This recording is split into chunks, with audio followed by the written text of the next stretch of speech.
All right, hello everyone. Here we are, setting up. Probably going to go big dog. If I had Guardian 8, I would use Guardian 8. I'm just going to let you guys know that. I do want to, bring something with a little bit more range because I have the feeling that, it's going to be better to be able to set up just a little bit farther, if at all possible.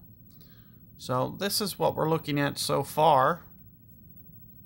Of course, I don't know what the wind direction is going to be, but I'm assuming, unless it's a monster tailwind, there's going to be one way and one way only that I'm going to play this, which is basically play it out to the right, try to set myself up, make sure that I can get the eagle.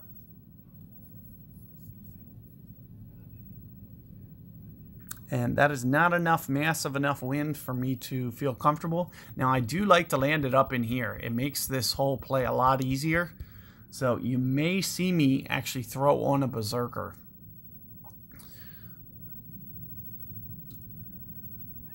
When you land it short up here, it really brings this tree into play. If you clip that tree, it can take eagle out of the equation. So with a situation like this, especially in a big tournament, I'm probably going to give you guys this shot just so you can see it. Because you'll really want to make sure that you miss that tree 10 out of 10 times. Looks like my opponent did get away with that with a Kingmaker.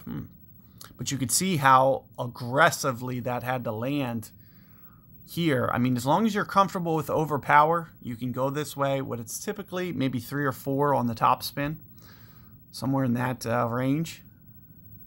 As long as you're comfortable with the, perfect ball or close, you will be able to, and I'm just going to kind of free air this a little bit, about 6 rings, and maybe just a little bit of curl, try to bend it around the tree a little bit.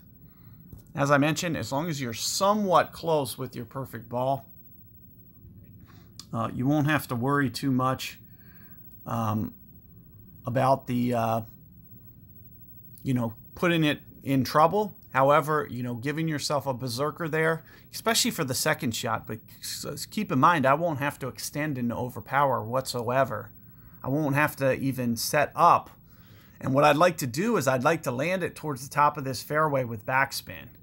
So what my opponent should do here is essentially play no rings or play 2 rings, for example. So you can see just basically putting it at the max line. Even going into a little bit of overpower, you might launch this fairway. That's going to be closer. It's going to be close to the edge. You see within a ring there. I knew it was close, but that's exactly how I try to play it. It's usually about 2 backspin, and it's just going to require perfect ball, especially when we're talking about things like big dog. But it is really nice to have that range. So let's just set up here. Get this. Of course, it is going to be uphill, so keep that in mind. So maybe somewhere around the neighborhood of 5-ish rings. And as I mentioned, I'm basically going to play this assuming that I've already gone 3 in this situation. So let's just assume that I've gone, 2 some rings already. Try to get this lined up somewhat. And I'm only going to go maybe, 2.5 more. Because I just want basically 5.8, which is going to be the top. I want basically 5.8 rings to basically be the top of the fairway. And maybe, especially with that, I can just crank that backspin up a little bit more since it's a tailwind. I can put it up to 2.5, 3 on the backspin. I wouldn't go too much beyond 3, though. But you can see, more or less, it's going to give us a very good chance, as I mentioned, with a berserker, for instance, or gridiron ball.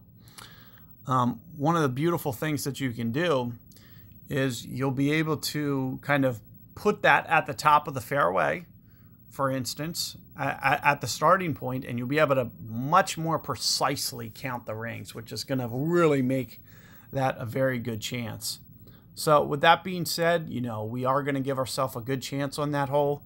Keep those tips in mind. I'll probably try to give you guys another playthrough, maybe on the second playthrough here with a gridiron ball. I think that could be a very good ball for that shot there. So good luck with that hole. I'll catch you guys on the next one.